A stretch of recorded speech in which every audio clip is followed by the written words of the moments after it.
Hey everyone, and welcome to another video. So in this video, I'm going to show you a couple things. I'm going to show you how to use a navigation view and how to use a list in your application.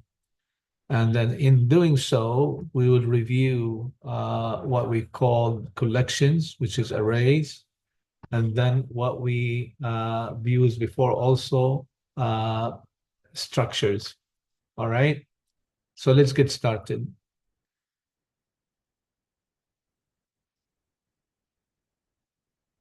What I've done, I've created an empty project, and this project using called it list demo 2. And this is what you have when you first start a project. Just a plain project. It has an image and has a view. It has a hello world app.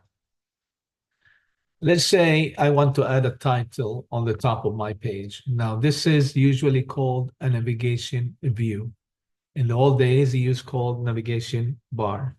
So if I want to wrap this stack with a navigation view, we've used navigation link before to take us to another page, right? But if I wanted to do a navigation view, so I can type in navigation view, let me show you what it does.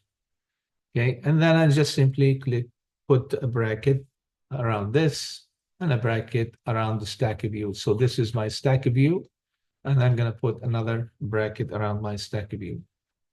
Now, you're not going to see the difference, but notice what will happen if so this is the beginning of the navigation view. This is the content of the navigation view. I'm going to remove the padding for now, and then I'm just going to add navigation title to it. And our application is going to be a list of fruits.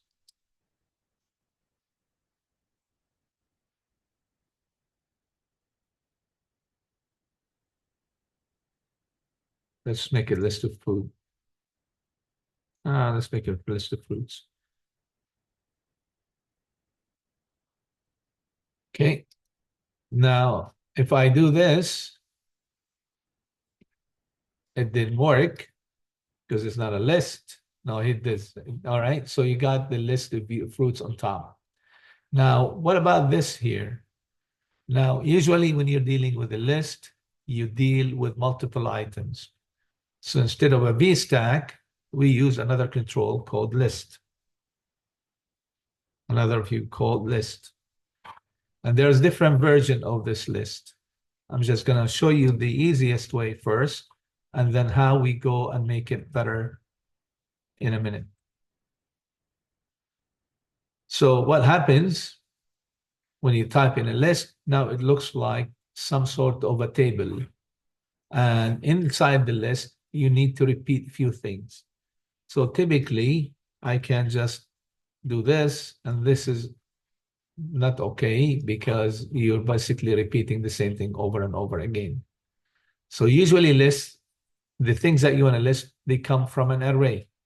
So if I define an array in the content view, and then we're going to say items. In here, you can list all your fruits. So I'm going to put apples, comma, oranges, comma, bananas, or just put grapes for now. Okay, so that looks better. But what about how would I list these items in the list? What you do, you remove these things, and then you just simply type in the element in the array, which would be items 0, for example. And then command copy, command V, command V. And instead of 1, 0, we will put a 1, we will put a 2 here. But that's still not right, because what happens, if you have 100 element in here, that would be a big, big problem, right? Because what are you going to list the 100 elements? That's not convenient. So there got to be a better way to do that. And the better way to do that is to use another form of the list view. Just like we have a stack view and then you have different version of the stack view, we can also do the same thing with this list view. So what you can do, you can say, I want to list the items in the array. So I define this as items, but I also need, in this case, a unique identifier. The unique identifier, because I'm listing these, I need to know which one I'm working with. And this unique identifier tells me which one I'm working with. So I can say here ID, and then we use a keyword dot self. That means the ID itself. I'm working with the ID itself. All right. So now this is, remember we talked about closure. This is a form of a closure. It requires more information. Because I have a list of items, I need to specify what item I'm working with. So you deal, if this is an array name, usually it is a plural, and the parameter name that we're going to be working with is a singular. Now you can name this as anything you want. You can name it X, you can name it Y, whatever you want. And then because it's it is a closure, we need to provide the keyword in. So this will change. This variable will change. It will change to the apples first.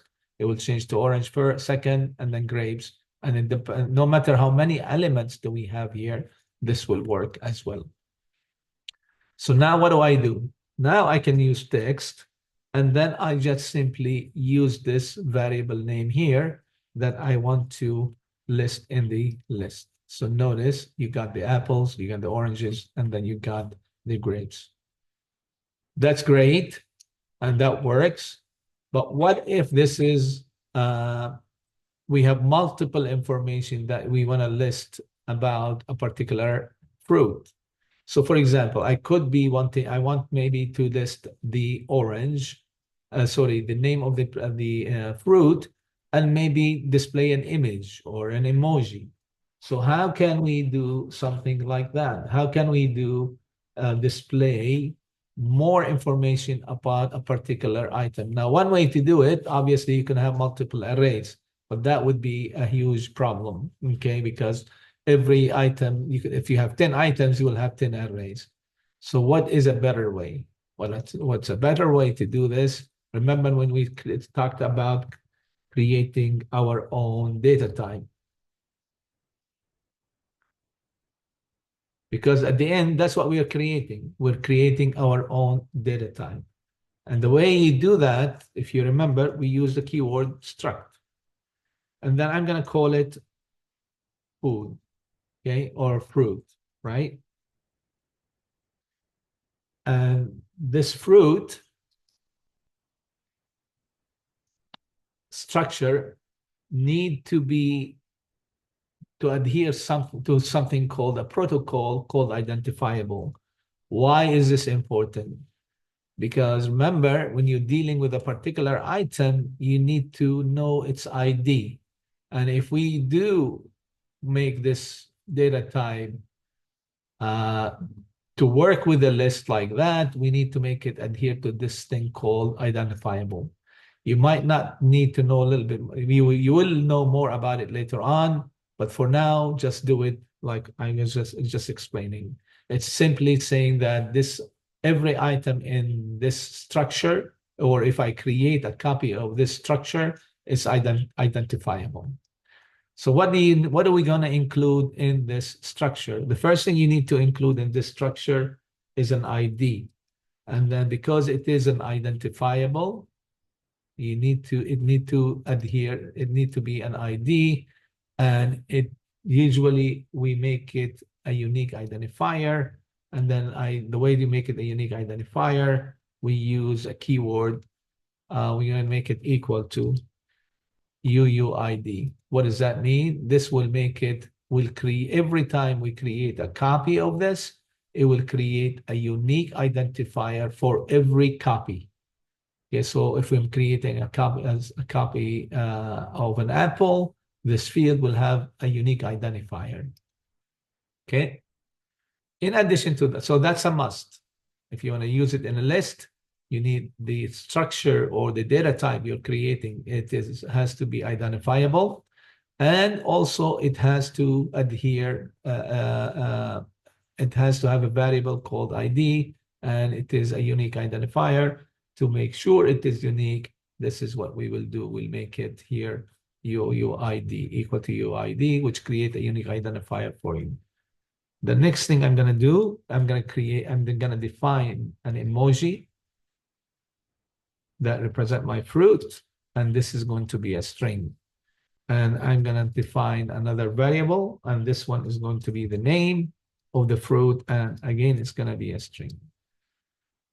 Okay, so that's the data type. Now, let's say you are creating a restaurant, information about a restaurant. You do the same thing, the restaurant name, the restaurant location, maybe the address of it, maybe what makes this restaurant unique. You can have a description.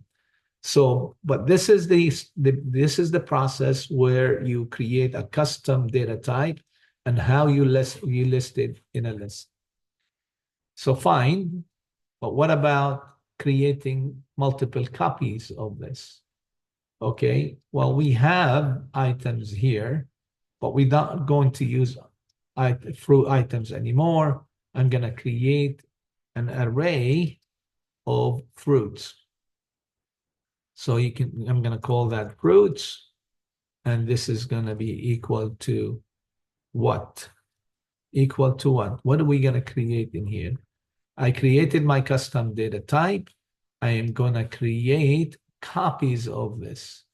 Copies of this. How do we create a copy of this? You use the name of the structure, which is called the fruit. And then notice I have this constructor. What does it mean? It means that I can create, or initializer, I can create a copy of this fruit, and now I can give it the emoji that I want. Now, since this is going to be an apple, I already have it here somewhere. Instead of finding it, I'm just going to put it in here. All right. So that's my apple. Okay. And then the name of it is apples.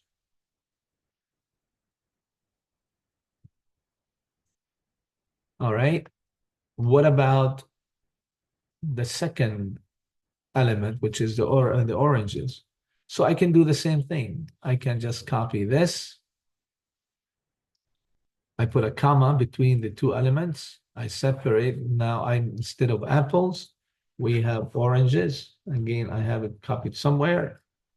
I'll just put it in here. And instead of apples, we have oranges. Okay, so we got our second element. And now I need to do the same thing for grapes. And then I can do here grapes. Again, I'm going to copy this. And then we will put the grapes here.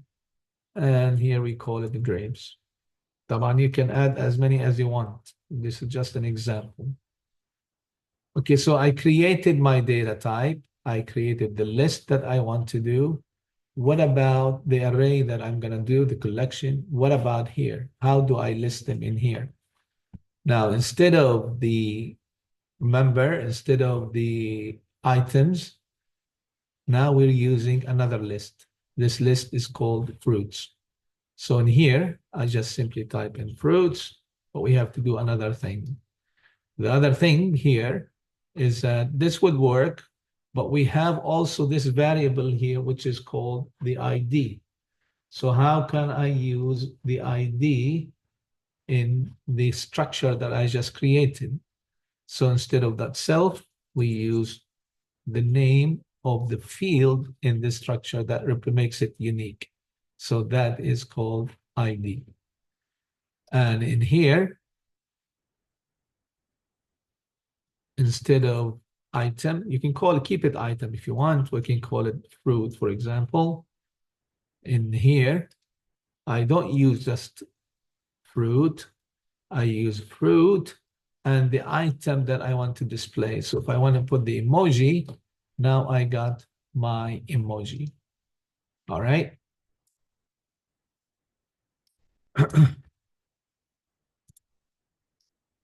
So that is my first way. This is my first example that now I have a list and I could have multiple things. Instead of just one element, I can actually construct what I want from here.